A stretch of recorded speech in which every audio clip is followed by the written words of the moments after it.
Back guys, मैं नाजिया और आप अपने गार्डनिंग के channel good morning India plants life पे। सो फ्रेंड्स, आपने छत पर बागबानी के लिए क्यारी कैसे बनाए का फर्स्ट पार्ट आप सभी ने ज़रूर देखा होगा। इस पार्ट में हम आपको दिखाने वाले हैं कि इस इतनी बड़ी क्यारी को हमें किस तरह से फिल करना है, से भरे कि बिना वजन दिए ही हम प्लांट्स को इसमें लगा सकें और इस तरह की मिट्टी हम तैयार करें इस क्यारी में ही कि जो पौधों के लिए बेहद ही उपजाऊ हो और इसी में हमारी खाद भी बनकर तैयार हो जाए और छत पर सीलन भी ना आए। तो इस पूरे प्रोसेस को देखने के लिए प्लीज वीडियो को फुल वॉच करिएगा बिना स्किप किए। और जो मेरे चैनल पर फ्रेंड्स नए हैं वो प्लीज मेरे चैनल को सब्सक्राइब कर ले और जो मेरे वीडियोस देखते रहते हैं वो इसे लाइक और कमेंट करना ना भूलें। सबसे पहले क्यारी में हम एक मिट्टी की लेयर बिछाएंगे।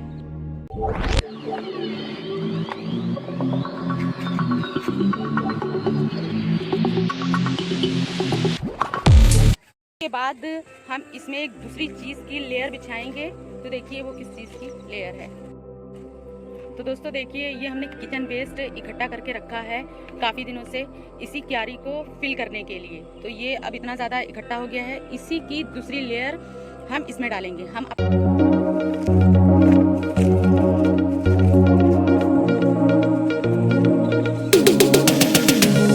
गार्डन को जब हम साफ करते हैं तो हमारे पास कुछ पत्तियां निकल आती हैं पेड़ों की और बहुत सारी मिट्टी भी निकल आती है साफ करके। तो हम एक जगह पर रख लेते हैं कि कभी भी हमें कोई गमला वगैरह फिल करना होता है तो ये बहुत ही काम करती हैं वजन को कम करने के लिए। तो अब हम क्या करेंगे कि अब हम इसमें एक लेयर जो भी हमने किचन वेस्ट डाला है उसके ऊपर इसे डाल देंगे, जिससे कि किचन का सारा वेस्ट ढक जाए और उस पर मक्खियां ना लगें।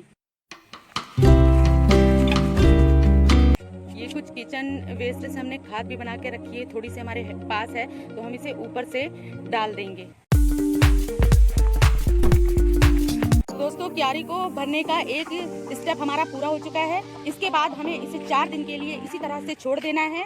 दोस्तों, हमारा फर्स्ट स्टेप पूरा हो चुका था, 4 दिन हो चुके हैं। इसमें सभी चीज़ों का किचन वेस्ट और जो भी चीज़ें हमने इसमें फिल करी थी। उसके बाद दोस्तों दूसरे स्टेप में हम इसमें एक बहुत ही ज़रूरी चीज़ मिलाने वाले हैं। देखिए वो क्या है। ये सूखी हुई पत्तियां मैंने 4 दिन में इकट्ठा करी हैं। ये बहुत ही उपजाऊ होती हैं पौधों के लिए, क्योंकि इसमें बहुत अधिक मात्रा में न्यूट्रिशंस और मिनरल्स होते हैं जो पौधे की मिट्टी को बहुत अधिक उपजाऊ बनाते हैं और उनकी ग्रोथ के लिए बहुत अच्छे होते हैं। क्योंकि इन पत्तियों की खाद भी तैयार की जाती है। ये एक तरीके से फुल प्रोसेस में आपको डीकम्पोस्टिंग का बता रही हूँ कि कैसे हम गमले में या क्यारी में खाद को कैसे तैयार करें।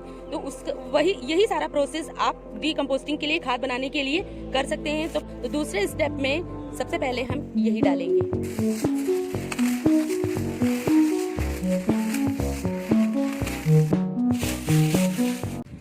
क्यारी में पत्तियां डालने का आपको मैं सबसे पहला फायदा ये बता दूं कि इस तरह से अगर आप इन पत्तियों को क्यारी में डाल देंगे तो सबसे पहला कि आपका जो वजन है क्यारी में वो कम रहेगा।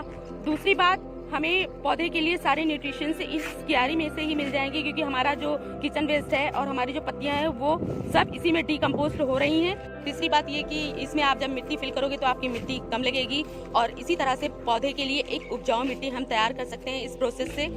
नेक्स्ट स्टेप में आप देखिए कि हम मिट्टी कैसे तैयार करेंगे इसमें पौधे को लगाने के लिए। तो दोस्तों, अगर आपने वीडियो को अभी तक लाइक नहीं करा है तो प्लीज़ वीडियो को लाइक ज़रूर कर लें। तो दोस्तों, मिट्टी को तैयार करने का प्रोसेस अब मैं शुरू करने जा रही हूँ, लेकिन उससे पहले मैं आपको एक बात बता देना चाहती हूँ जो कि बहुत ज़रूरी है।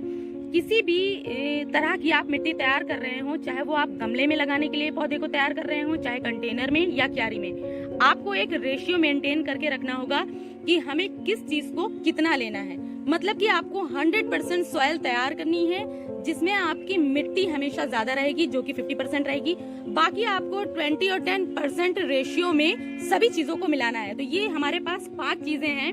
इन सभी 5 चीजों को मिलाकर हम एक उपजाऊ मिट्टी तैयार करेंगे। वैसे तो मिट्टी में सभी पोषक तत्व भरपूर मात्रा में होते हैं, पर इस मिट्टी की गुणवत्ता को और अधिक बढ़ाने के लिए हमें बाकी चीजों को इसमें मिलाना पड़ता है। क्योंकि हम अगर किसी चीज को ग्राउंड में लगा रहे होते हैं तो वहां पर इसे नीचे से जमीन से ही सारे पोषक तत्व मिल जाते हैं, लेकिन अगर क्यारी या पॉट में लगा रहे हैं तो वो पोषक तत्व हमें खुद से ही मिट्टी में मिलाने पड़ेंगे। उसी के लिए ही हम फर्टिलाइजर्स और जो भी हमारे पास खाद होती हैं उन सब चीजों को हमें 15-15 दिन पर देना पड़ता है मिट्टी की मिट्टी की गुणवत्ता को बढ़ाने के लिए। Sorry friends. तो अब हम शुरू करते हैं और मैं बताऊंगी कि ये हमने मिट्टी ली है, ये बहुत अच्छी मिट्टी है, लेकिन ये थोड़ी मिट्टी आप देख रहे हैं कि ये मिट्टी थोड़ी सी देखिए बंद रही है, फ्लो नहीं है। तो इस मिट्टी के फ्लो को, मतलब जैसे कि आपने गमले में किसी प्लांट को लगाया तो मिट्टी आप देखते हैं बहुत सख्त हो जाती है। तो इस चीज़ को दूर करने के लिए हम पौधे में इन दो चीज़ों को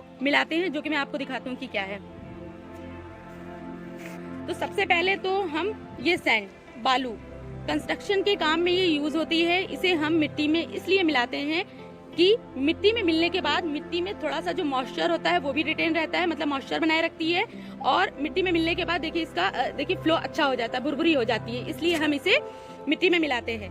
दूसरी चीज ये है हमारे पास रिवर सैंड, ये भी कंस्ट्रक्शन के काम में यूज होती है। इसे भी हम मिट्टी में इसीलिए मिलाते हैं कि इसे मिट्टी में मिलाने से मिट्टी में थोड़ा सा ये सख्तपन है वो दूर हो जाता है और इसका जो फ्लो है, मतलब जब आप गुड़ाई करते हैं तो इजिली पौधा देखिए गुड़ाई भी हो जाएगी और इजिली पौधा मिट्टी से निकल आएगा। और अगर मिट्टी सख्त रहेगी तो उसमें आप उंगली भी नहीं ऐसे डाल पाएंगे, और अगर मिट्टी आपकी भुरभुरी रहेगी तो आप आसानी से किसी भी पौधे को पॉट से बाहर निकाल सकते हैं। इसीलिए हम रिवर सैंड का भी यूज करते हैं मिट्टी में, और सैंड का।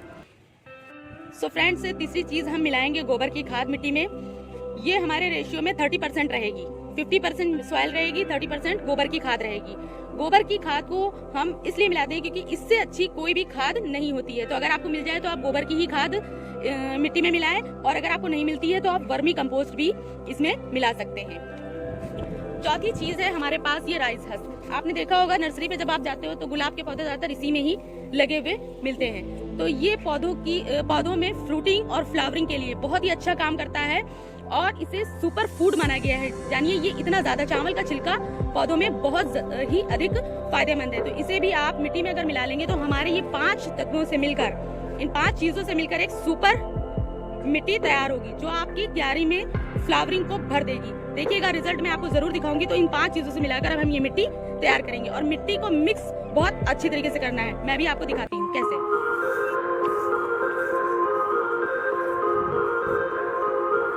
अगर जब मिट्टी हमारी तैयार हो जाए तो हम इसमें थोड़ी सी हल्दी मिला लेंगे। वैसे आप किसी फंजीसाइड को भी मिला सकते हैं जिससे पौधों में कीड़ों का अटैक ना हो और पौधे में किसी भी तरह का फंगस ना लगे। चींटियों से बचाव के लिए भी हम हल्दी का यूज मिट्टी में कर सकते हैं। इस तरीके से हम मिला देंगे। अभी थोड़ी है मेरे पास, मैं थोड़ी ही मिला देती हूँ आपको दिखाने के लिए। वैसे थोड़ी ज्यादा मिलानी चाहिए इतनी मिट्टी में। तो दोस्तों अब हम आपको दिखाते हैं कि हम इसे कैसे क्यारी में डालेंगे, क्योंकि अभी हमें आपको पूरा प्रोसेस देखना है, क्योंकि अभी हम इसे थोड़ा ही डालेंगे और उसके बाद क्या करना है इसका मैं अभी आपको बाद में बताती हूँ।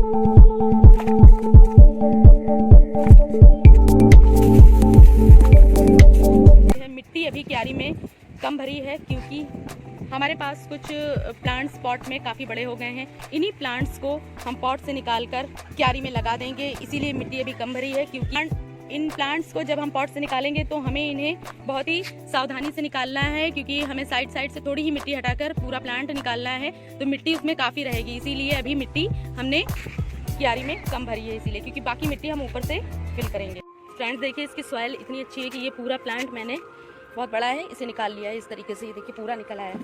तो इसी तरीके से सॉइल इसीलिए बताई है अच्छी कि इस तरीके से पूरे प्लांट निकाल कर हम इस क्यारी में लगा सकते हैं।